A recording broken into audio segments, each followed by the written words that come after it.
This is Deep in the D-Pad, where we explore all things through an intellectual lens. I'm RK Taylor. All things gaming. What did I say? You just said all things through an intellectual lens. All things, everything. I'm like, damn, that's a tall order. Hang on there. All things gaming. I'm RK Taylor, and with me is Carlos Gutierrez. Hello, everyone. On this episode, we're going to be talking about acquisitions and monopolies, and specifically in gaming, in the gaming industry, and how these both impact developers and impact players. I just want to make super clear that Carlos and I are not economists. We don't have any formal economics background, and this is an economics topic. We do feel that it's an important one to cover, especially with some, the recent news of over the last few years, last 5 years, let's say. So we do have some links that, will support some of the things that we're going to say. And at some points in the episode, we may just read directly from these links and then cite them. So you'll find all that stuff in the description.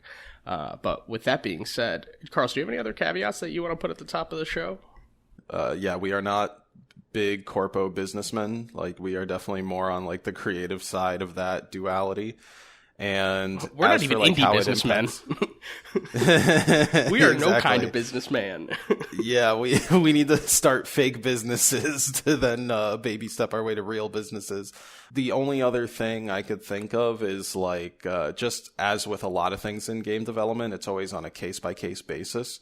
So how we will theorize and or cite certain effects on game development or developers in the studio through one of these things, it could be different at another studio. It's pretty much all going to come with the caveat of this is sort of a case by case thing. Everybody handles it a bit differently, and it's still a very big, growing, learning type field. When you say it's on a case by case basis, you're referring to the culture of the studio handling an acquisition. Is that what you're talking about? Yeah, well, the culture and or the experience of the studio, handling whatever could be a merger or an acquisition. Yeah, that completely makes sense.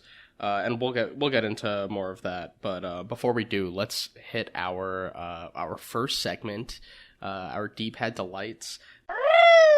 This is a segment where we talk about something, a positive memory or just a mechanic that we appreciate, something that we just want to bring to the show, and a video game tidbit that we find delightful. Yeah, Carlos, hit me with your video game love. What do you got going on this week? What's on your mind? For this week, my delight has to do with Elden Ring. I know a lot of people are talking about it recently because, it came out big, it's a new Dark Souls game from the Dark Souls developer. But the reason Elden Ring is my delight for this week is because I went into the game with as little marketing exposure as I could, because I wanted to keep as much of the game a mystery as possible.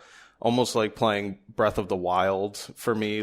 That was one of the games where I tried to cut off as much as I could see about that game because I just wanted to be this great mystery box I'm unraveling. And with Elden Ring, it's just my first 4 to 8 hours were just so chock full of wow, new lands, wonder, equally paired with, oh my god, no, get away from me, horrified, I'm discovering a new monster / beast of this world. And it's its character design is very cool to very fun to very terrifying. The attack patterns are really interesting, and just having no exposure to the marketing leading up to the game's release, I'll say little to no, because I'm sure I saw a teaser trailer or two somewhere down the line just to know that this game's out. But just having that sense of discovery over and over again throughout my playtime feels really good.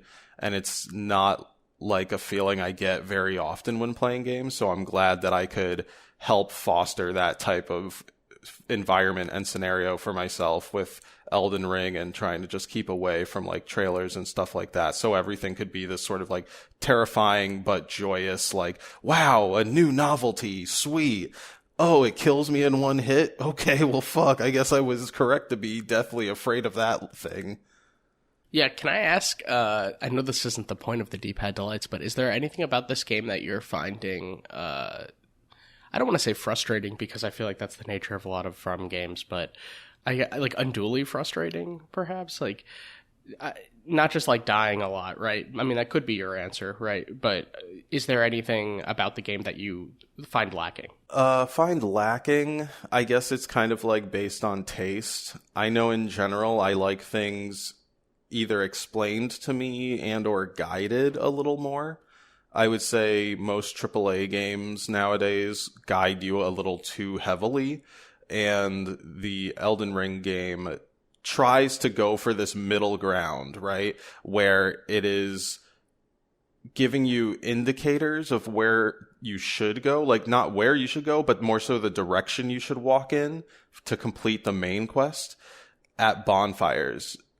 So like if you're looking at the world map and you see where your bonfires are that you can fast travel between, there will be this like little sort of like spirit marker on each bonfire, or at least the really relevant bonfires, that point in the direction to like what's the next bonfire that kind of takes you down a main story chunk. And that is their sort of way of saying, oh, okay, we understand that newer gamers kind of need to be led a little bit, so let's do that. But like nothing else. Like you're not going to have a quest tracker. You don't have a notebook with all the NPCs you met and what they're asking for. You still have to just kind of remember that and or write it down for yourself, like on paper or something. And that's very from guide. Software. Also game guides, yeah. Like if you want to, it kind of feels like part of ruining the game experience for myself is looking up a game guide. Like that's why I try to like hold out as long as I can and or ask my friends instead. So if my friends don't know about it, then it becomes this kind of shared mystery that we now get to explore together. And I like the strides it's making, but of course I would want it to be a little more in line with the traditional AAA take of like having your quest journal, right? Here's your mission, a little brief description, maybe a screenshot denoting like what step of the quest you're on. I definitely would like that in the Souls-like games in general, because I like doing these side quests and especially the new and weird things that they tend to show.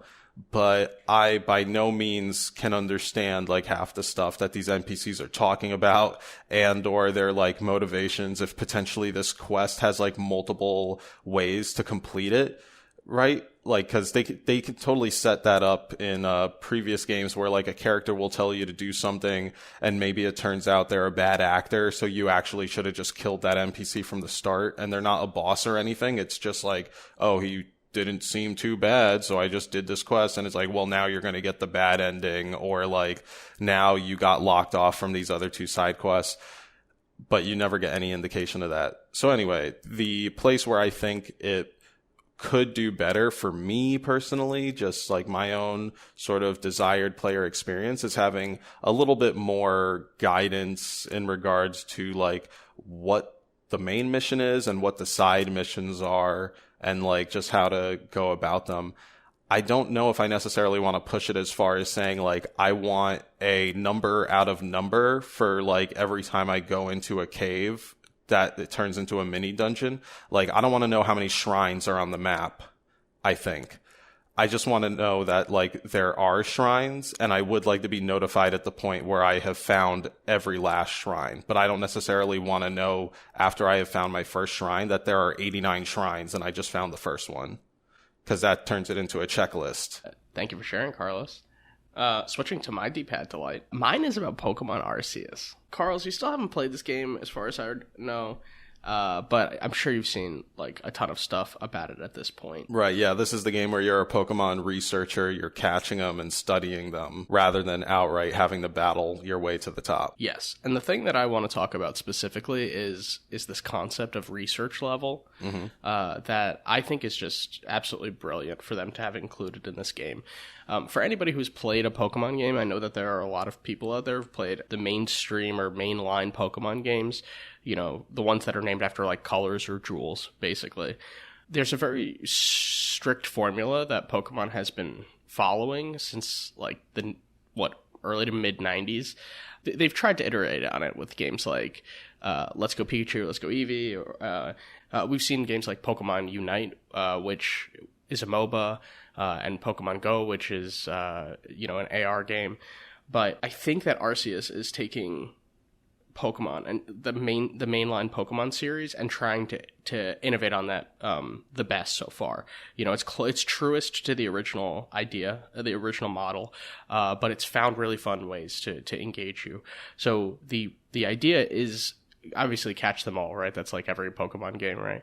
But the way that you go about increasing what's called their research level is by interacting with the Pokemon in specific ways. So let's say it's like a Vulpix or like a fire Pokemon. If you see Vulpix use like Flamethrower, that will increase your research level experience for that particular Pokemon. Instead, a challenge could be to catch the Pokemon without being seen. So you have to like crouch in the hills in tall grass, get a good angle and use a specific type of ball that has an advantage for Pokemon that are not noticing you, that have not become alerted to you. And so instead of just catching the Pokemon, right, you're trying to find a way to interface with them in ways that the game will give you credit for. And that is so new, and it prevents this kind of like grinding mentality that I think the mainline Pokemon games had, where it was like constantly about like leveling up so you could get the next gym badge so you could do the next thing. Fighting is a more engaging mechanic now because you don't always have to fight, and each Pokemon having a research level cap of 10, it's like a bite-sized amount of information that you could really get for that Pokemon. It kind of makes sense in that sense. But what you're talking about with Elden Rings, like they don't have a checklist in the sense of their like fast travel points.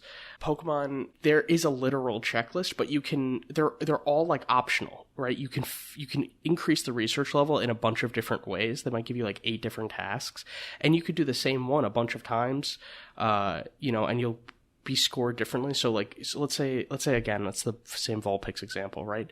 It'll be like catch a Vulpix will be the first thing listed on that list, and I'll get credit for it the first time I do it, the third time I catch, the fifth time I catch. So the bar becomes higher for what is like satisfying that research requirement, but because there are other options, I still do have a lot of freedom, and I get to choose like how I want to move around that world. And this is just going to be so much better when it's like fully open world. But also the mounts in that game are so lit, bro. Yeah, like I think it's really cool how they integrated the Pokemon as like parts of navigation. I really hope we see that like really put to its fullest in the new games, Scarlet and Violet. It seems like Arceus was very much some type of like first step, or at least like some sort of building block that goes to the Pokemon Violet and Scarlet reveal. Because it's very much like that open world, or at least like hub and spoke, but it seems like this one is actually going to be hub and world, less like go out into this environment. Yeah, and I am very interested in seeing like how that is going to handle everything in the main line. Like, I really like the Pokemon research thing, and I hope they make another game that kind of goes like a little more Monster Hunter with it in like nearly every way it can. I do think that there's like room for like a Monster Hunter style Pokemon game, but I know they would never allow it because like you end up harming Pokemon. There's a philosopher, Descartes, who I think therefore I am was like his like one of his major contributions that's kind of permeated into like mainstream culture. This Cartesian skepticism argument, it's, he has a whole thing in the Meditations that works this out. But one of the things that he like said in his letters was like basically that like all animals are like automatons who don't like experience pain or have feelings and shit, which is, obviously a controversial thing to say. But I was just imagining that applying to Pokemon. Like, just imagine like if someone was like basically spreading a rumor that Pokemon don't feel pain. It's like we've seen them like we've seen them in all kind of rough and tumble conditions, It's like literally shocking each other. To get deeper into the D-pad, I first want to go through some of the context. It's early 2022 right now. So I think so far the largest story of this year, maybe of the 2020s in the gaming world, has been Microsoft announcing its intention to buy Activision-Blizzard for $68.7 billion. And there are other companies that have also acquired other companies for billions of dollars, right? So we have Take-Two buying Zynga for $12.7 billion, which was also in 2022. And Microsoft buying Zennimax for $8.1 billion in 2020. Carlos, do you have any others that come to mind that you think warrant a conversation or... Yeah, additionally, I would mention Tencent because they are a major player initially on mobile, producing a lot of like different games, and eventually, I think, like rapidly building their way up onto PC and console platforms. They bought over 80% of Supercell shares in 2016. Supercell is the developer that makes Clash of Clans. So again, they're like in the mobile market, but trying to grab as much real estate within that market as possible. One of the first questions that we should be asking is, why is this happening, right? What is the advantage that a company has to merge or to acquire a studio? You know, there are some obvious strategies. There are some that are like far too deep for the scope of this podcast. But Carlos, can you throw out some, like, I guess, common sense reasons why, for example, Microsoft would be paying over $8 billion for Zennimax? Really quick, that's the crazy thing about this. You know, it's $8.1 million, which is, you just want to say $8 billion, right? But that 0.1 is like $100 million. You know, it's like amazing what a decimal point does when you're in numbers this large. It's like life-changing money, you know, for like if you distributed $100 million to me and my 10 favorite cousins, our lives will be changed, you know, and it's like just a decimal. But anyway, going back to the question, like you can use this example or another one, but like what's the reason why Microsoft might want to buy Zennimax? So for Microsoft specifically, they are buying Zennimax in order to gain new games to their library. Like they're building out Game Pass. They're really leading the charge with this games subscription Netflix type service. And they want to build that library as fast as they can, as much as they can, while also fostering like future investment for that library, right? So if you buy the publisher, you get all the milk the cow has produced already, and you get a fresh cow that's producing new milk. And the cow here is the game developer studios. So Zenimax is the parent company to like Bethesda, which means now they're going to have studios working on Elder Scroll game. They're going to have studios working on Fallout game, studios working on like The Evil Within, because, you know, Tango Softworks are part of that Bethesda umbrella. And I think even Ghostwire Tokyo is like the next thing from them, right? So you get this neat variety of games that's coming from like one particular publisher, and it took just one purchase, as opposed to going for like studio after studio after studio. You can just kind of like do a big grab by just going for the publisher. Take-Two buying Zynga would probably be more so of this like, let's get into a different space. Like Take-Two doesn't necessarily do mobile games. Like they're more of like console type publisher and stuff. So Zynga makes a lot of money in the mobile sphere. It could be kind of equal parts. Let's get in on this mobile money by going and trying to acquire a safe bet, highly lucrative type mobile developer / publisher.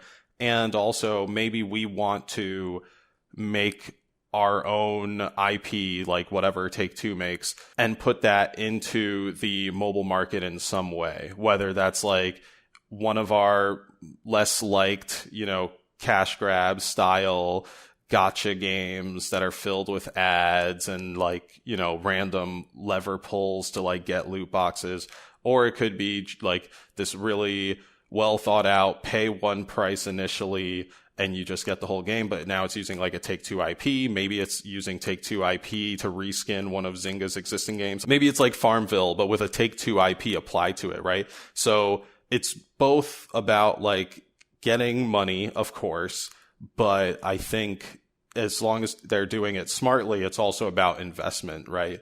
So with Microsoft getting Zenimax, it means now we have games that gamers can play immediately that like would be older and stuff, but all these studios, let's say it's like 13 studios, will now be working for us, and we can choose whether or not we make them Xbox exclusive. That's your return on investment, like immediately, is the Game Pass games, and the ROI for the future is those future releases and or how you handle exclusivity. But that also, the exclusivity thing tends to, I think, sort of trigger like flags on the FTC side where it's like, oh, like, are we potentially snuffing out competition now or like choking the market?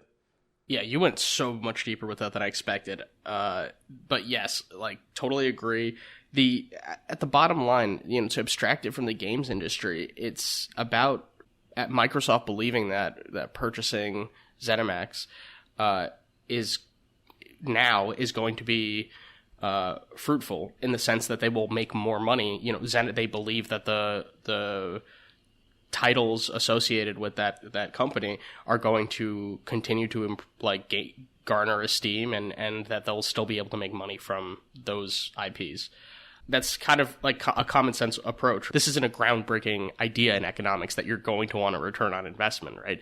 If they're spending billions of dollars, they're expecting to make billions of dollars. Yeah, and just like last thing to say is like, it's also not like just gamers going out and buying like whatever they think is cool. Like, yes, that kind of is happening in the sense of like, oh yeah, I've seen your output, you know, this looks pretty good, we're gonna like acquire it. But it's not necessarily like Jimmy Microsoft is here to make billion-dollar deals, and just because he specifically really liked playing Fallout 3 for like 6 months, he's buying Zennimax. It's like lots of numbers and history and like boring stuff happening in the background that leads to these deals. Yeah, and just to get on the same page in terms of like making sure we're using the same language, right? A merger of equals, it happens when two companies of approximately the same size join and become one new entity. Right. Whereas an acquisition is where one company who's larger buys out another company, and that company becomes subsumed into the, you know, they become a parent company. Right. Like, that's what let's think. Can we like throw out a couple of examples? Like Activision-Blizzard by the hyphen. I am assuming that was a merger of equals. Can you confirm that, Carlos? Yeah, so Activision merged with Blizzard, and they merged specifically because they both were fairly big developer-publisher hybrid companies.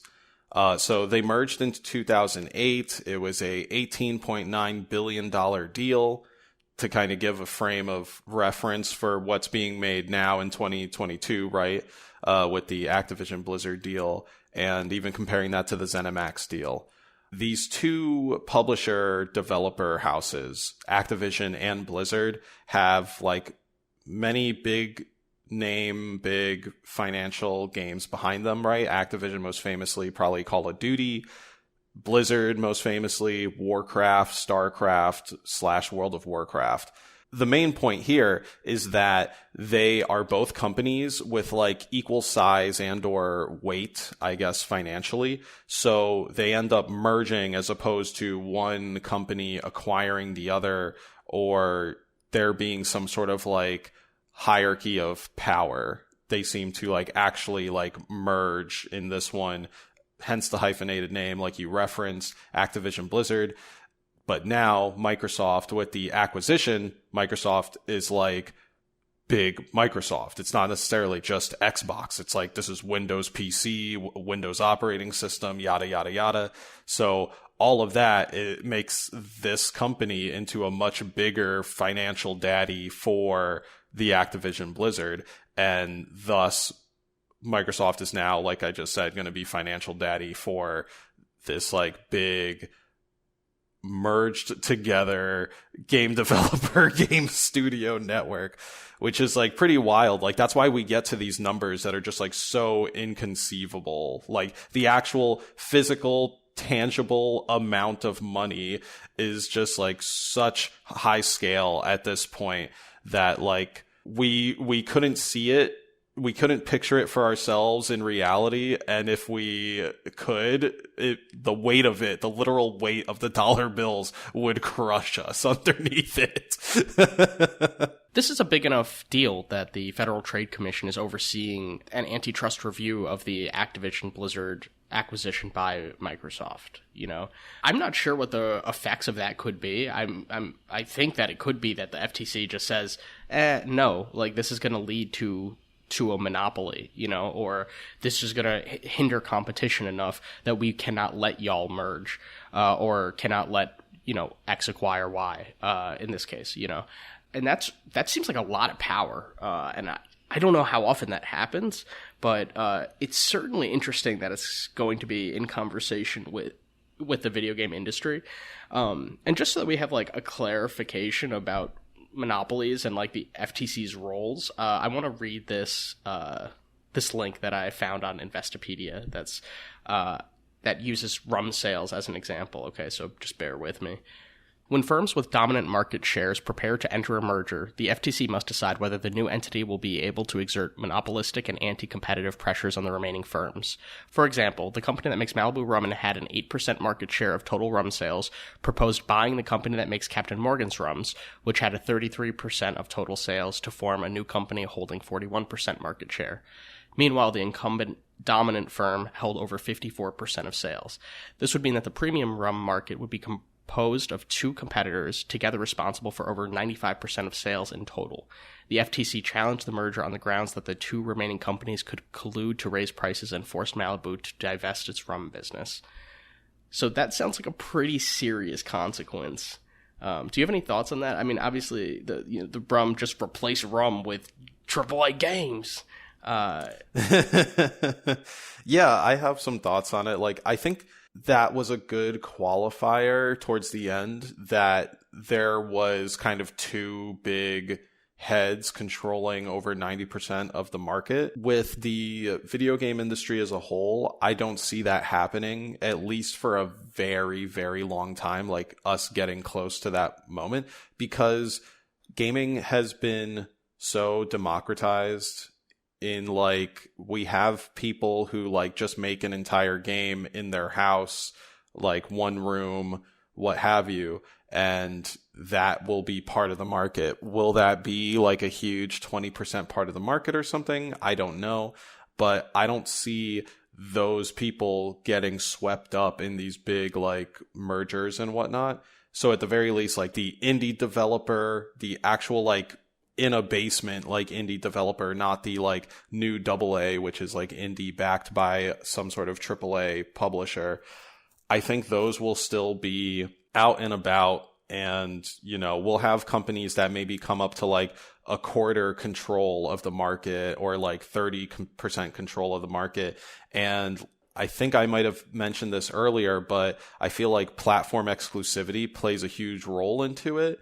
Like, it could potentially be a case where the FTC says this is okay, but under these conditions, we need to make sure that people have access to these games. You are not just saying, oh, I bought 40% of the game's market and now it's all going to be Xbox exclusive. So I'm going to be able to have so many more Xboxes sold because now people can't get Call of Duty, which Microsoft, to their credit, have come out ahead of the crowd to say, hey, we still want to foster a good gaming environment for the gamers TM. Therefore, everything we got that has been multi-platform through Activision-Blizzard will continue to be multi-platform. We don't want it to be an Xbox exclusive. And that is good for the gamers TM, and also could potentially be them putting up some sort of like white flag in front of the FTC to say, hey, we really like money and we don't want to fuck up the game metaphorically and literally. So just we'll help, we'll let everybody play. Like, don't get mad at us, please.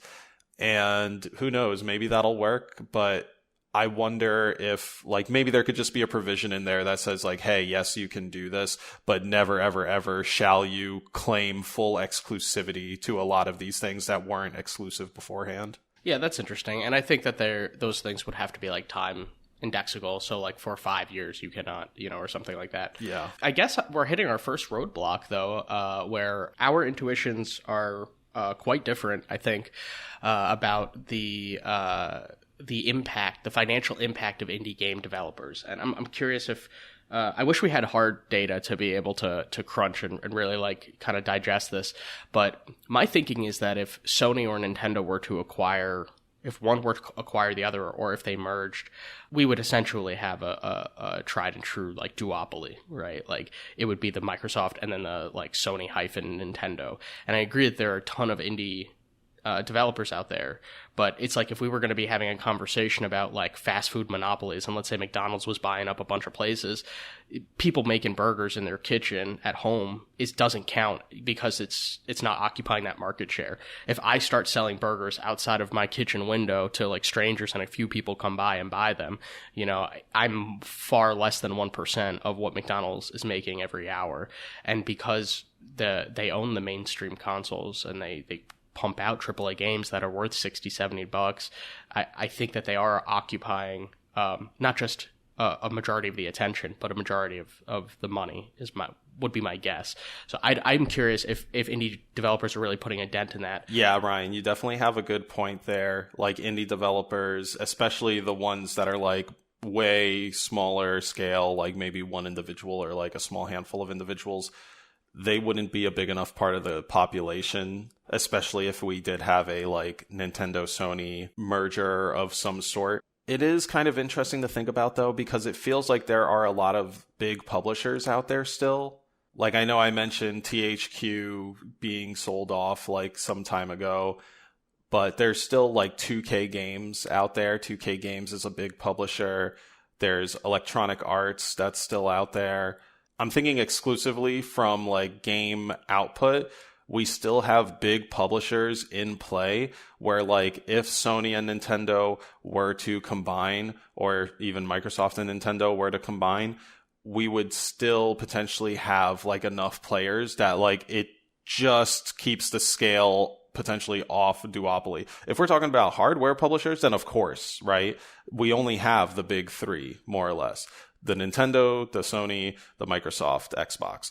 And like to combine any of those, you know, it feels like the Triforce, like from Zelda. Like if you were to combine two of those three triangles, you're not going to have the Triforce and all hell is going to break loose because like the natural balance has been disturbed. Whereas like the video game software market is like so big and the producers are still so numerous that even with that high level of like hardware manufacturer like merger, at least on the software side, we would still be a little further away from a duopoly than you might think. That's my optimistic hope. As I'm hearing you, I was like kind of developing this thought experiment, I guess, where just imagine you lived in a neighborhood that had like 100 houses, right? And let's imagine it's just like this enormous cul-de-sac where you can kind of see all the houses, right? And now let's imagine those houses are video game studios, right? And the color corresponds to their parent company, right? So let's say they're green if they're Microsoft, they're red if they are Nintendo, Sony, because in this world, Sony and Nintendo have already emerged. And let's say they can be painted whatever color they want, you know, as long as they're not those two colors, right? As long as they're not red and green, they can paint whatever they want if they're an indie studio or if they're just not affiliated with one of those two companies. How many houses have to change to red or green around you before you start getting uncomfortable? You know, let's say you're an indie studio. Okay, so two lines there, right? The line where things become a absolute, like, no, we need to address this, like, what's the breaking point, is when 50% of those houses in the entire cul-de-sac are green or red. So if the total number of green houses and the total number of red houses combine equal 50%, then that is my, like, I'm calling the FTC directly. I have, like, I'm on the neighborhood watch and I'm getting ready to report something sus. But where I start to get uncomfortable is probably at that, like, 35. Honestly, no. Where I start to get uncomfortable is, like, closer to, like, the 25 to 35% mark. So if, like, a quarter of my neighborhood is suddenly, like, green and red houses, then I'm like, whoa, okay, hang on here. Some sort of cult is forming. I don't know. Why is everyone painting their house green? So that would be it for me. Like absolutely, we need to check on this at 50% like market control or cul-de-sac control. And at like 25 to 30%, that's the like, we need to put an eye on this. Yeah, I mean, as these like indie studios are getting built up, right, to keep this like extended metaphor extended, it's like not only is the house getting painted green, but it's also getting an extension, you know? And then it just feels like there's like a homeowners association that's kind of like low-key enforcing all these green houses. And it's like, if you're not a green house, then you're like acutely aware that your house is not green. But you do have like bargaining power the longer you hold out and don't get bought, I would imagine. That like, if you don't paint your house, you know, if you don't let Microsoft buy you and you're one of the only houses left, it's like, holy shit, now we all want this last house because we know that the indie market is like not relevant anymore. So who's going to snatch up this last one, you know? But okay, let's drop that. Do you have anything else you want to say about like context or? I feel like AAA can be monopolized, but not the video game market as a whole. Like, I feel like potentially AAA, and that maybe has to do more so with money. AAA is the monopoly. They get more A's because they have such fucking financial force.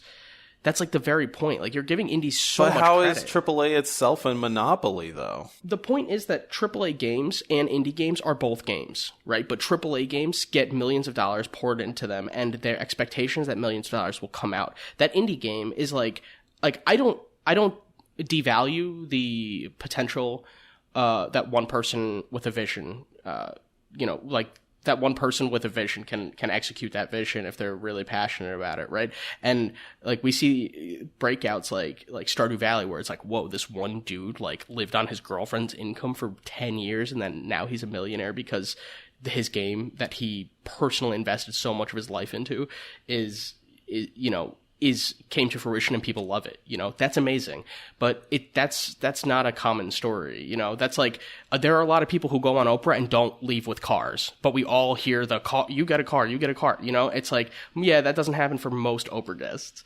And most indie games, you probably make no money or little, like, you know, I'm completely speculating here. Like, please don't take this, like, you may know more about indie game sales that, you know, Carlos, but like, I'm guessing that compared to any like a mediocre AAA game, any indie game is gonna like pale in comparison. Yeah, in terms of how much financial backing they get and most of the time how much ROI they get, for sure. Like, what I'm mostly saying is, I initially thought it was possible for AAA to be monopolized in the sense of like maybe Ubisoft makes this like wild turn where suddenly they have reinvented the open world genre, or they invented a whole new genre in a very good mainstream way, and they now get enough money to buy this, that, and the third. Let's say like AAA publishers that are not directly tied to a hardware daddy. So let's turn to the consequences of mergers, acquisitions, etc. How is it good and bad for players, for consumers of games, and how is it good and bad for developers, right? Those are the kind of two lenses that I'm most curious about here. So, Loz, do you want to tell us how this impacts developers first, or would you prefer to take it from, I mean, you first and foremost, I guess you are a player of games. You've been playing longer than... Yeah, we're gamers, TM. Like, we should talk about the gamers, because that's what everybody cares about, is that end product, playing it and whatnot. So how can these mergers and acquisitions be potentially bad for gamers, right? We've talked a lot on like monopolies and or like having control of a certain output, and on that front, acquisitions could harm the like gaming marketplace or environment if there isn't competition going on, because that stifles innovation. It stifles like new novelty. Like, even if it's not innovation, it could still be a spin on a novelty we've already experienced, thus creating that new sort of like unique experience. It could potentially lead to a lot of homogeny between the games. So on top of competition not really being present to present something new, it's possible that we get a lot of this like, oh, I've kind of played this game before. There are a lot of elements, whether they're mechanics or presentation styles, that make this feel similar to other games I've played. For instance, we see this a lot with Ubisoft games and Sony first-party games, PlayStation Studio games, where, at least with PlayStation Studio games, you know, they're presented in a very big-budget Hollywood, cinematic, narrative-focused framework with, like, various genres and mechanics. We got quick time events. We got a big round platform that at some point is going to move like an elevator. We've got the buddy lift. We've got the sneaky... Yeah, the nice little squeeze way. Always there's two rocks that are super close to each other that you got to kind of like narrow shimmy your way through. And this is so ubiquitous that you and I want to have a whole episode on like AAA tropes, you know? Like, I wanted to talk about it right now because I'm so furious about it. But like, I find it really astounding, and it does warrant a full episode, honestly. But that kind of homogeneity that we're talking about is any game that came to mind as we were talking about these kinds of AAA tropes. Just imagine them if they'd been created by an indie studio, and there is a much less chance that you would have seen those mechanics.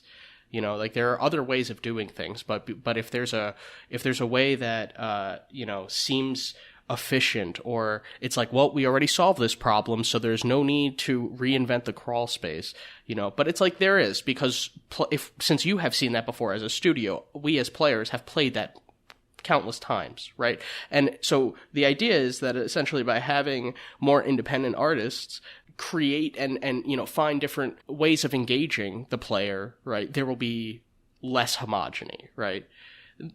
Some people do this for film, right? Like, they think that there's a film arc that's like just too obvious, so they would seek independent films because they, even though they're lower in budget, the idea is that perhaps they have more creative room for creativity, perhaps, right? Same with music, right? I don't have to be bound by the label. I can create the music that is truest to my, like, artistic sensibilities. The last thing I want to bring up on the bad side is the, again, potential threat of, like, console exclusivity.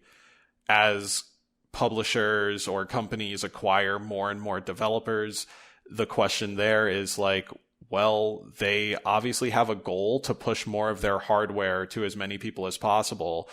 Are they choking off the supply to consumers in terms of, like, video game variety? Is that landscape of games to play going to be severely hindered or set up in a way where a consumer feels almost like unfairly backed into a corner when it comes to their hardware purchasing options? Yeah, and there's also price fixing, which we haven't talked about yet.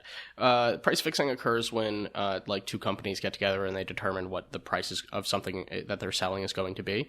That's illegal. Right. Let's keep pushing the hypothetical of your Microsoft versus Nintendo Sony combined, right? If now those two are combined and we have, like, oh, okay, Switch is still in play, PlayStation 5 is still in play, Xbox Series is still in play, but now we just have two parent companies. If they were to meet up and say, oh, okay, if anybody wants to use our hardware, they must charge $80 for their game. Otherwise, we're not going to allow it, which, like, I don't think they have that power in general, but that would be a part of price fixing where they're like, okay, well, I'll charge like 80 for any games that are going on Xbox, and then you guys charge like 70 or 60. So you seem like the better deal. You make your money, then you pump up your price for PlayStation games. That way they come to Xbox games for a bit. And that's all being organized. That's price fixing. I mean, it could also be the case that they're both, let's say Nintendo and Microsoft are like, have a meeting, right? They're like, look, we're both charging $60 right now. We're both making a profit. Like, this is working for us. We're successful businesses. But imagine what our profits would look like if we both increased our prices to $80 on the same day at the same time. Now, nobody has a choice because we own so much of the industry, right? So much of the software for sale is attached to our name. And so if we both do this simultaneously, everyone will have no choice but to give us their cash. And, you know, in that sense, if they both comply, then it's consumers are the ones who are at a loss there, right? And that's the whole, you know, that's the stated purpose of the Federal Trade Commission, right? The one who's looking into these monopolies, right? We should be clear about that. Their whole point is to, like, advocate for the consumer. Will this practice, will this merger, will this acquisition negatively impact competition that will be best for the overall market, including the consumers of the market? What about the good side for gamers? Do you have things that immediately come to mind? Yeah, we mentioned a couple good things for gamers a little earlier in this episode. Things like subscription services becoming more robust, specifically Game Pass in this case. But who knows? Like, I hear that like Sony potentially has their own sort of Game Pass thing coming online soon. And if not, they could include it with their like games with PlayStation Plus type deal, right? As Sony buys more studios, like more things can get integrated into PlayStation Plus. But that's one big point that's like really good for us, specifically Game Pass players, is like, oh, Zennimax got bought? Sweet. I can't wait to play the original Fallout on my PC. Or I can't wait to play Morrowind on my Xbox Series now that I have access to this. More resources can be allocated to like optimizing the games or just the game development in general. So now we're kind of like getting a little bit into like, why is it good for devs? But for player experience, like the ability to know that like, oh, okay, this studio is like got a big money daddy, like, you know, I should be able to get this game on release day and it's going to work fine. Even more so, what's a cool thing is like now, at least on the Microsoft side, they are saying like, hey, on launch day, this thing is going to be on console and on PC. Like, we're not having this like wait a month or anything like that. We want to hit like global, everyone launches at the same time, multi-platform, everyone launches at the same time, and we want players to be able to super play together. So that's kind of like a couple of different fronts where it's like, oh, the games are being kind of enhanced in these like more subtle ways that may not immediately translate into like, oh, this is like a new type of gameplay that I really like and this, that, and the third. But it is more so like, actually, this is creating a much more accessible, easy to handle gaming experience. I was gonna use the word accessible. Yeah. So it sounds like that your two major points are one, that they will be perhaps better in quality, right? They'll have like more resources or like, you know, specific engine that they can use, perhaps that are used in other games. That is like a, you know, tried and true product. And then the second part is that more people will have access to them, and, you know, through subscription services particularly. And I kind of view this as like the Netflix problem, you know, where it's like, how much of this is a problem, where it's like Game Pass has become like fully integrated into like my play style and like my just expectations for gaming. And it's like the concern is they could just increase the price by $1 every month or every year, or, you know, maybe not every month, but like let's say every 6 months they increase the price by $1, right? Eventually you're going to be paying way more than you remembered or that you signed up for initially. But I feel like that's, once they have enough people hooked, then they can kind of do whatever they want, you know, within reason. But they just have a lot more power there once we're all already subscribed. It's hard to get yourself off of a subscription service if it has like an endless amount of good content. Yes, exactly. And the other problem I see with the subscription service in general is just that, much like any big trend, there's plenty of other corpos trying to jump on it, right? Like I briefly mentioned that Sony might be doing its own sort of Game Pass thing coming soon. I know Ubisoft has already like been running their own Game Pass thing specifically for Ubisoft games, right? Uplay Plus, yeah, it's called. Yeah. That's so absurd. I think EA had their own one, and the EA one got integrated into Xbox Game Pass proper at some point. So the bad part of that good part, I guess, would be just like all these subscription services popping up. Again, like it's the whole like streaming services becoming cable problem, except for gaming platforms. But I think the market has done a much better job responding negatively and making their opinion known about that particular issue where like there's too many subscription services and things like that. Okay, let's switch gears. Let's talk about how this impacts developers. First off, Carlos, do you have any personal experience ever being part of a studio that was acquired and or know anybody? Like, I guess like I'm looking for like a secondary association or something. Like, do you know anyone who was working for a studio that was acquired, or what is your experience with this personally versus, like kind of just the more theory and speculation? Yeah, that's a good question. I personally have not worked at a studio during a time where they were merging or being acquired. I know of maybe a small handful of people or less that were actively working at a place while a merge or an acquisition was happening.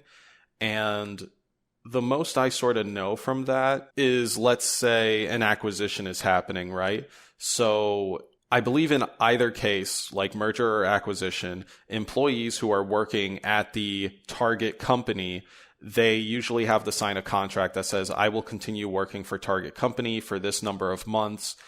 I think it's something of a kind of housekeeping, like just make sure everything is as stable as possible while like the records are being updated before having a lot of like employees shifting around, whether that be talent flight or like certain employees going to different places within the same umbrella company. That's kind of the one big thing I know about from, say, a merger or an acquisition from inside the studio. Other things that would likely come up are like a town hall. Like, let's say the game studio I was working on got acquired by somebody. We learn about this through Kotaku or whatever, like IGN, some sort of website. We just sort of see it on the internet and like pass the article around and we're like, what's this about? What's going on here? Typically, the head of the studio or somebody else that's really high ranking does like a town hall meeting with the entire game studio to explain the situation. And this doesn't happen like just with acquisitions and mergers. Like the town halls happen in general to let the studio know what the status is of the studio, what their goals are, like if new people have joined and stuff. So this would kind of just be a state of the union, but for, our company is being acquired, right? And I think as you go later on... Well, I just want to say that town hall is perfect because of our house metaphor from before. I'm just loving that you brought it back to the town, the 100 houses in a cul-de-sac. Oh, that's funny. But also, I cannot believe people find out that their employer was acquired from, like, Kotaku or something. Like, that's wild. Sometimes the lines of communication are not the best, and sometimes the deals are so not volatile, but nothing is actually part of history until pen touches ink. And usually in the game dev industry, everything gets played really close to the vest. So like, you don't know about things until they have actually happened. I'm not saying like every game industry developer is like blind in their day-to-day work as to like what is going on at a larger scale, but it's not necessarily like, hey, we on the business end need to tell you like this is potentially happening, this is potentially happening. If it looks real, I'm sure more often than not, if it's a good business, like they let their people know ahead of time sort of what to expect. Because something else that is impacted by this is that sense of like job safety and security. Not necessarily that like, oh, a developer is going to automatically assume that they're going to be fired due to an acquisition or a merger, but there is the question of like, well, is there enough money to keep paying our salaries, right? Do I need to go start looking for a job? They could potentially really like the culture that's still at that studio. They could like how much they're getting paid, but if they're unsure if their studio is like actually going to be integrated into this company or like work alongside them in some way, the pay of people could be affected. Right. Yeah, and let's not be unclear about this. There also could be redundant positions, right? So like if company X and company Y merge and they both have like 100-person HR departments and they realize, well, we don't need 200 people for the HR. We do need more than 100 because we were managing a lot more employees, but we can deal with 150 HR employees. Then 50 people are going to get laid off, and it's just like, yeah, that sucks for those people. They're going to be out of a job. And this doesn't just happen with HR, right? This could happen with QA. This can happen with every aspect of the like video game teams. So people, their pay is threatened. Their jobs themselves are threatened. And this isn't just exclusive to the video game industry. This is what happens when companies acquire other companies. Right. And something that is more exclusive to the video game industry is kind of the culture around end of project and staffing within the studio. you could have a studio that is very much like, we want to keep all of our members between projects. We don't want people to enter this like feeling of uncertainty and unsafety because they think they might be let go just because the game they're working on is now done with production, which is a pretty common like concern amongst most developers. And if you're already worrying about that in like your general job hunt, that fear comes right back when now this company you haven't built a rapport with or really know how they operate, what their culture is. Like if they become your parent company, now you kind of, again, got to like wait for the town hall and or talk to your HR people to get a read on like, hey, do these guys like, will they hold on to us, or are they very much more we only need to staff up when we have a game that needs to be worked on?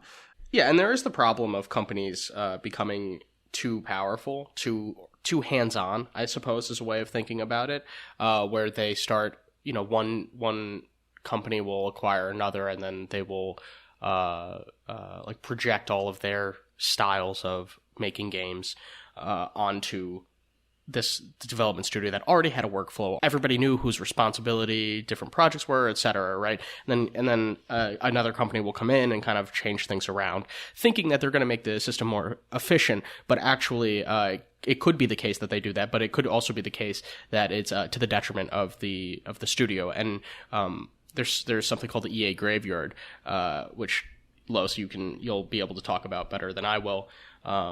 But essentially, the point of the EA graveyard is that studios, some of which had been around for many years, once they were bought by EA, just went into the can, right? Yes, that is correct. But it's not like they were bought by EA and then directly went defunct. It was typically the case that these studios that got bought by EA ended up showing signs of their games following certain trends and or directions that didn't align with the output before the acquisition by EA, and the market reception to said games not matching expectations from EA, which eventually led to EA making the business decision of, well, we're paying too much money for you guys and we're not getting enough ROI, so we're going to close you down. And amongst these studios are Danger Close, which made titles in the Medal of Honor series, Pandemic Studios, which made the original Star Wars Battlefront 2,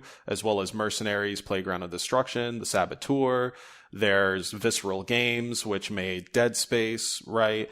And many other studios, like, along the years from, like, 1980s to today. So this has kind of just been memed, like, across, let's say, like the last 10 years, just how notable it is that this publisher acquires a studio and then kind of like inserts these like, oh, this is what made money in this game. This is what made money in this game. We need to have these frameworks. Like nowadays it'll be microtransactions, right? Because that's like so big. Doesn't matter if it was on a mobile game, doesn't matter if it was in a console game. Like EA knows microtransactions make money, so that's something that almost needs to be in every single EA published game, whether it actually fits into the game or not. It could almost be speculated that, like, as part of the conception sheet or brainstorming session, there needs to be hooks for microtransactions, you know? Like, you don't even know what the game is yet, but you know that it needs to have hooks for these microtransactions before you even have the idea. Yeah, I might be too excited about this cul-de-sac that I keep referencing, but I'm going to go back to it. So it's as if, you know, a company had a tennis court in the back of their mansion, right? And then EA comes around, buys up the house, paints it whatever color we can assign to EA, and decides, well, as EA, right, I have a lot of swimming pools, and people seem to like the swimming pools. And this tennis court, it's not getting enough use. Or I don't project that people will like this tennis court or appreciate this tennis court because the market tells me that people really like the swimming pools that we have across all of our houses. So they get rid of the tennis court and put in a pool, but the thing people liked about the house was the fact that it had a tennis court, and you didn't have to go swimming if you didn't want to. There are players who prefer tennis to swimming, and they they think that they're following the market. They try to do what they think is the right thing. They try to make the game more marketable, but it comes, going back to the homogeny, it just seems too samey to us. We're bored by the same tropes that we see, and now there's nowhere to play tennis, and like this house eventually gets condemned is the end the end goal. It's like the EA is like, well, we put in a swimming pool and nobody came, so I guess this house just sucks, and it's like, no, this house was good when it had a tennis court. Like that's the reason why people were coming to this house, and you got rid of the thing about it that was unique, and that's a really very sad consequence. People spend a big chunk of their lives trying to develop these studios, from indie to getting this kind of big name recognition where EA wants to buy you. That's an incredible feat that should really be valued and appreciated. And then it goes to nothing, and all this hard work, you get money out of it, right? Like whoever sold the studio, it's not like they walk away with nothing, but their legacy is tainted because EA fucking dropped the ball. And that's really sad. That should not happen, or at least shouldn't happen frequently. You're absolutely right. And I think that's a fantastic metaphor for the story of Visceral Games, who made the Dead Space trilogy. Like exactly what you said, beat by beat, of having, this special fixture on the house, and that being the reason why people come there. Like that was very much this is a spooky horror game with like a unique mechanic to it that also was kind of a shooter. This is why we come for this game. And then over time, it became more and more of a pool, which every other game had a pool. So we fell out of it, and EA didn't really see the actual problem with it. It was like, it's the children who are wrong, not me, right? And then, they condemned that house, and it was very unfortunate.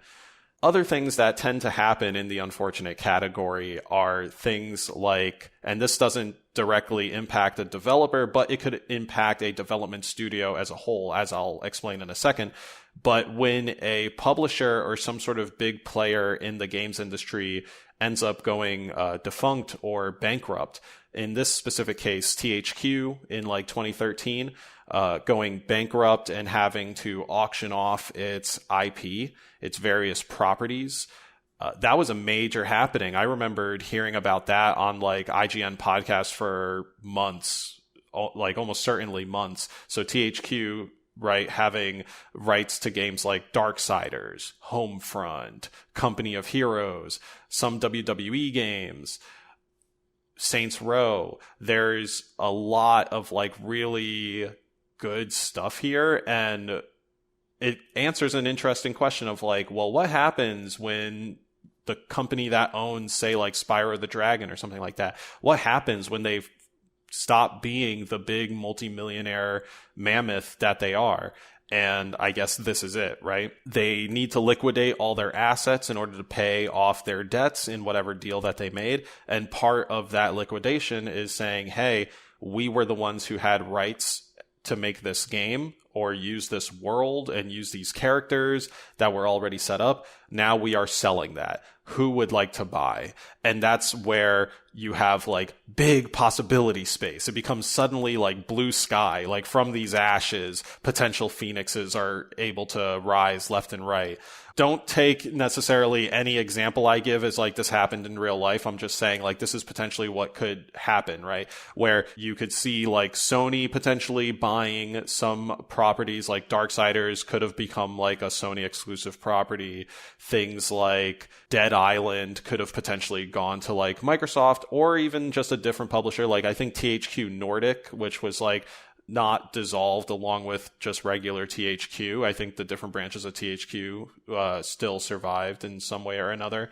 They ended up buying a couple of the IPs so that they themselves could give them out to different studios, right? So what I'm kind of trying to say is that even though this publisher house went away and had to give out its IP, that almost gives us this really interesting and fun space as both a developer and a gamer TM, where as a gamer TM, I am seeing, oh my God, the people who make or publish Red Dead Redemption and Bully and Grand Theft Auto, they own Darksiders now.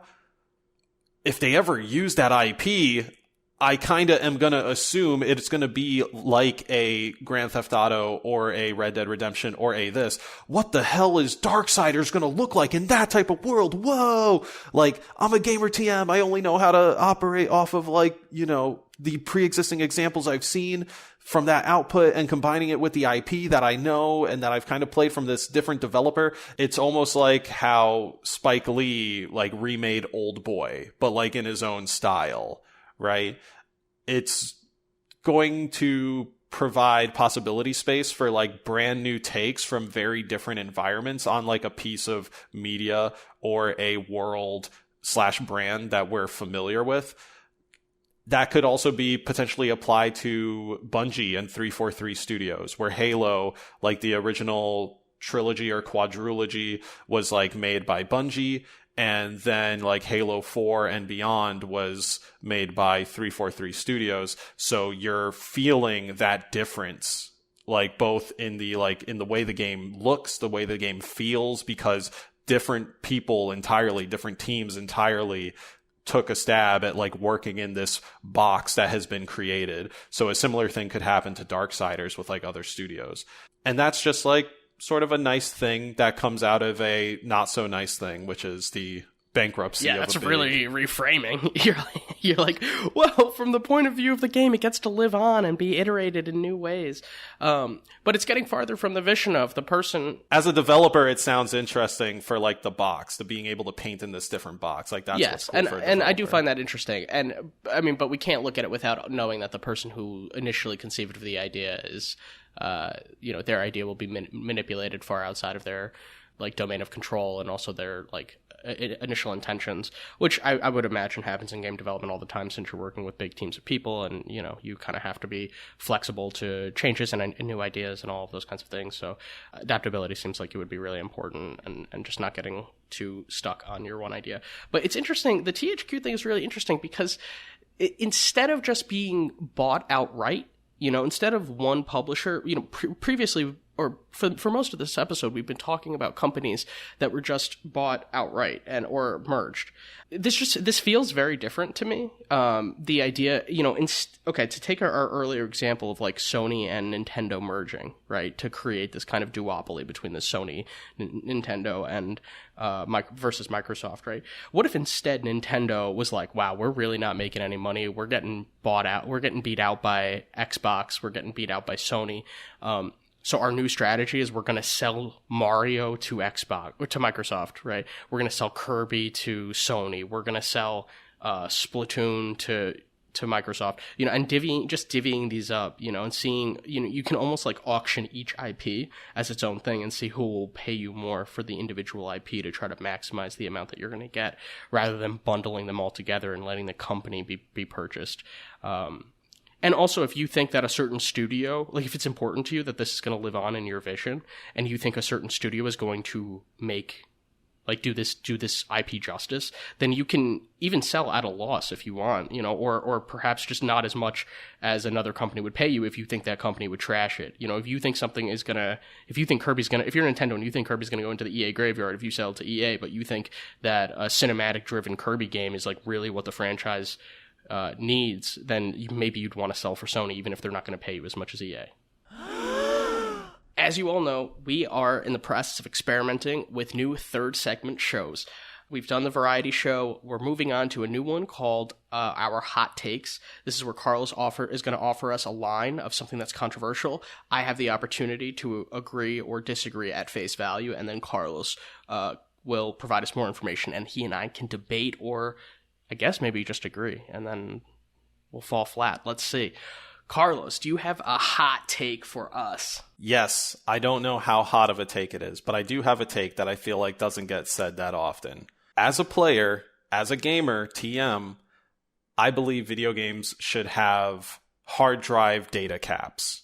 That is my hot take. See, this is already... Yeah, I see why this is controversial. You have to limit how a game... The amount of content that a game can hold, which itself, it's like saying like a book can be too long. Like no book should be over 800 pages. That takes up too much shelf room. I think there's like difference in it because you can optimize content to a fair degree. There's a lot of things you can do file-wise to optimize and shrink the file size of various things within a game. I'm saying Call of Duty Warzone takes up too much hard drive space. That's where this hot take comes from. How much? Call of Duty Modern Warfare Warzone is now about over 200 gigabytes on PC and or PlayStation. I think they're clocking it at about 209 gigabytes. And this is if you have Warzone plus the Modern Warfare game. If you have Warzone, it's probably a little bit less, but still that means Warzone itself is over 150 gigs. Potentially because it's gotten like more updates with like a different map and stuff, it's potentially Warzone itself back to that number. And the PlayStation 4s have a, I believe, 250 gigabyte hard drive space.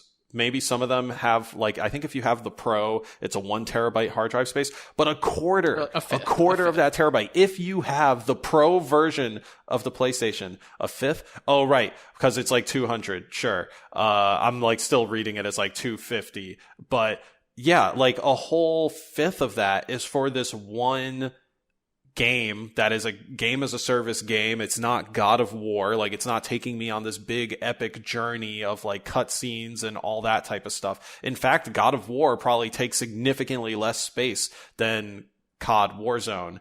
And it is just baffling to me how often I have to peruse and like Sophie's Choice my games, like which one is getting fucking deleted just because one of these fucking big bullet sponge ass games are just like chilling on my hard drive. You know, it's like Snorlax sitting in the middle of the path. You're just like, bro, can you wiggle to the left a little bit? Like, seriously, why are you here? Like, I don't even play you that often, but I know the second my friends are like, hey, do you want to play this? I do not feel like downloading 200 gigabytes worth of game just to play a couple rounds of a battle royale. It's just so baffling to me how this kind of like atrocious like file size, file capacity for a game can happen. And I feel like this is ridiculous because I think there are restrictions for like amount of data a game can take up. I just don't know like where that rule comes into play and what that limit is. And it definitely feels like just because it's Call of Duty, it's being allowed to hog up most of somebody's hard drive space, whether that be on PC or that be on console. It's a bigger problem on console because you don't necessarily have the easy route of like just buying a new hard drive and swapping it in. Like maybe you get an external hard drive and you got to plug it into the PlayStation, but that's like a whole nother step of shit. You know what I mean? Like you don't want to do that. I don't want to do that. And SSD cards are very expensive, and like at least on the Xbox, there are things that I can't play from like my USB drive. I have to have an SSD card in order, you know, it's not optimized for the USB, so I have to like transfer files or whatever. I have a few questions that I just to understand your rage here, or I don't know, ire. I used the example of a book earlier, like an 800-page long book, right? And I want to see why this is a bad corollary or metaphor for what you're talking about. So you said that you can do things to change the file, right? Which I would say is like the equivalent of like, well, it's an 800-page book in like Times New Roman 16, so let's just make it 12. And then you made that 800-page book 600 pages or something, right? But that affects the player experience, the reader experience, because now it's harder for me to see the letters, let's say, right? It takes, you know, I have to strain my eyes to read the book. Are you suggesting that there are ways in which player experience could remain as good as it currently is for Call of Duty players, but they could make the file size smaller? I will say that I don't know enough on the technical back end to verify that with actual, like, practicable steps to make that happen. But given the things I have seen and the technical knowledge that I do have, I know part of optimization is compression and or just optimizing in general, like things compression is, taking a file size and then running it through something to make it a smaller file size, right? That might be putting it in like a zip folder. That might be doing something with like, say, video streaming where like bit rates are being compressed in order for you to get a better picture, but maybe now the pixels are like more clustered together. So that is a potential pain point, like you brought up. Maybe I can't see as well because, the way these things are compressed, these art assets are compressed, it's now not giving me like a pixel perfect view of what the hitbox is. Or maybe our LOD system, level of detail system, the system that swaps out an art asset as you get further and closer away from it, maybe that is being like adjusted in a way that, wow, these trees look like shit when I'm trying to look at them during a gameplay moment, but it's saving on so much hard drive space. I'm not saying that is how you do it and that's like the result every time. I'm saying there are like a litany of tricks that engineers can do, and it might fall on other disciplines as well, but oftentimes when we think about the code, or optimizations like that, we think of the engineers. There's a litany of tricks that can be done to make the file sizes smaller. It's a matter of, do you dedicate the amount of time and resources it takes to actually get that file size under control? Or are you just saying like, we got to get it out there, break things first, then, fix them because we'll be in the marketplace and we'll have enough of the attention span of everybody? It's possible that a studio may not focus hardcore on its optimizations. Like, it has to focus on optimizations at some point, right? But the optimizations are more like, get this game performant and running, and specifically running at certain frame rates on all these platforms. That's like the most important thing. That's the thing that really affects the user experience. That moment to moment, does this game run smoothly, or is it looking like a PowerPoint slideshow? Am I super laggy? Am I clipping through a wall? All that stuff, right? The file size tends to come way later down the line, but this game has been out for a good long while at this point. Like, the file size should be down. And in general, that's made me like much more aware of the file sizes of most other games I try to install. I feel like I'm pretty cognizant of the file sizes of most games I install in the last like 5 or so years, because in general, like, hard drive space has been like more and more of a problem.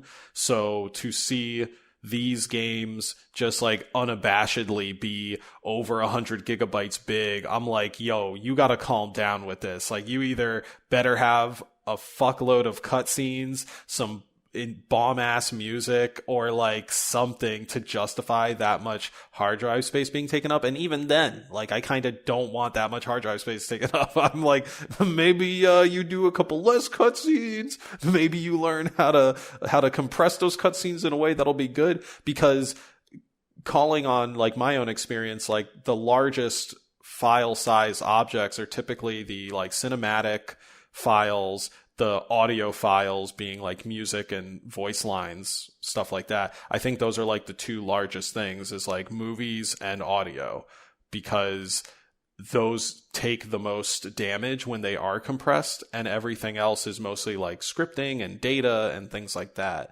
So you have much more room to like compress those and do different tricks to kind of make them appear smaller than they actually are. Yeah, do you have a cap size in mind? Is there like, if you could set the cap? Like, anything over 50 gets my eyebrows raised. I'm not suggesting that should be the cap, but you mentioned something with 200, and I'm just right. like, the idea, like, that, I just know I'm not downloading that game, like, under any circumstances. Like, I guess I'm completely out. Not that I've been dying for or thirsting for Call of Duty by any means. I feel like we had our Call of Duty days when we were teenagers, and I'm not really interested in continuing to play that franchise, but especially just, it looks so much more fast-paced than it used to. But even if you were about to download Psychonauts 2 and it was like, oh, this is actually 100 gigabytes, you'd be like, if I saw what? Psychonauts, like, dude, we should do higher for a platformer, for any type of game, like into gigabyte size for dude, install size. That would be really funny. So, great question there in asking, like, how much should the data cap be? And I think 110 gigs is like still too much. I was initially going to be like 110, you know, I don't want to go with a hard 100 because that sounds arbitrary. But at the same time, I don't think a tenth of a PS4 Pro should be taken up by a game. I think all games should be below 100 gigabytes. Like 100 gigabytes should be the absolute max, and even then you don't fill up the full 100 gigabytes, right? I do not want to put it on my system and see 100.1 gigabytes or something like that. Like I want that shit to be like 99.7 gigabytes. 100 is definitely going to be like my stopping point. I think recently I installed that Guardians of the Galaxy game, and that was about 75 or 76 gigabytes. And I was like, you know what? I can understand that. Fair amount of animation data in there, lots of cutscenes going down, lots of music. So like I can excuse the amount of space because I'm clearly seeing where that space is being utilized in my moment-to-moment gameplay experience. Whereas with Call of Duty, I'm like, bruh, this is all the same shit from Modern Warfare, or this is all the same shit from this game, so why is it taking up the size of like 3 Call of Duty games? So how about you? Where would you put your data cap? I'm saying 100 gigs is it for me. I think that the best way to go about it would be looking at like what proportion of a typical hard drive would be, right? So what I mean is like, let's look at like the pro model of consoles, and let's assume that they have like a 1 terabyte hard drive, right? And this would change over time. And as you know, with Moore's law, we're able to have larger hard drives in a smaller space over time, right? So that's why I think the percentage would like is a good way to go about this. Let's say something like 10% of the hard drive space for the current pro consoles, right? So if that's 1 terabyte, that's 100 gigs that your game can be capped at 100 gigs. I think like one strategy, I'm really not sure, maybe 10%, maybe 15% of that, but like 15% of a one console for a single game seems like a really, really big ask to me. But it's like you can have 10, maybe like if you had 10 games on your console, you know, you'd be out of data already, you know, if they were that size. And that just doesn't seem really like in terms of user experience, it's frustrating. Like we all have that like more the Sophie's Choice, as you put it, right? Judgment of Solomon. I'm gonna rip off Psychonauts 2 and Bloodroots' data saves, or like data files, and you know, like which one's my true child kind of thing. Something about identifying the percentage of the hard drive is like tricky though from a developer point of view, because you have to make sure your game is working on both the base model and the premium model of the hardware. So like the base model of a PlayStation might have 250 gigs maximum in its hard drive, whereas the PS4 Pro will have 1 terabyte. I currently have this problem. I don't have the Pro model of the Xbox right now. I have a Series S, not a Series X. I have hundreds of gigs less, I think, maybe 200 gigs less. So I, like, by this model that I'm creating, I would actually be negatively affected by that metric, but I think the incentive is on me. Since I went for a worse model, the incentive is now on me to get a better memory card. And I knew when I made that purchase, I was like, I really don't want to spend the extreme amount, you know, or I don't want to spend an extra $200 for the hard drive space. If I just wait it out, SSD cards will eventually drop in price, and then I'll be able to buy that. And you know, all the other specs are almost the same. You know, I mean, it's a nearly identical model. They've said that they're going to be able to play all of the same games. Like I viewed it as kind of like long game. Like, let me kind of break up these payments in 2 installments where I buy the memory card essentially later for this game. And I need to do that eventually. Like I'm really sick of the way I've been managing my data, and so like I'm coming up on that. But I don't know if like COVID has made memory cards more expensive. I know that's like fucked up a lot of markets. Yeah, there's probably certain chips and stuff that need to be made for memory cards. Also, memory cards in general, I kind of am getting like a fucking culture shock from you saying memory cards over and over again, because I'm like, do you mean like external hard drive? Like, you know what switched it for me? The SSD drives just remind me like visually of memory cards. They just look like really big versions of them. So I never did that with like regular external hard drives, like if it was like, you know, just a box. But now that it's like literally slips directly into the console, it just gives me straight PS2 flashbacks, and I can't. can't not say it. Yeah, they've streamlined it back to that point, which is funny. Like, interesting, funny, like we gate these advancements, but then we figure out that, like, oh, actually the way it initially is, you know, this box that you put on top of your console or to the side of your console, like, that's cumbersome. So let's streamline it, and then bam, we're right back to memory cards, but now it's the 2022 version. Thank you for listening to Deep in the D-Pad. Subscribe wherever you listen to podcasts and share us with your friends. For updates and discussion, follow us on Reddit at r/deepinthedpad, Facebook at deepdpad, and subscribe to Deep in the D-Pad on YouTube. Don't forget to hit the bell. And if you want to ask us questions or you had a chance to share your own D-Pad delight on the show, email us at askdeepinthedpad@gmail.com. Be sure to put question or delight in the subject line. Big thanks to 8-Bit Jazz and Kevin MacLeod for supplying the music for the show.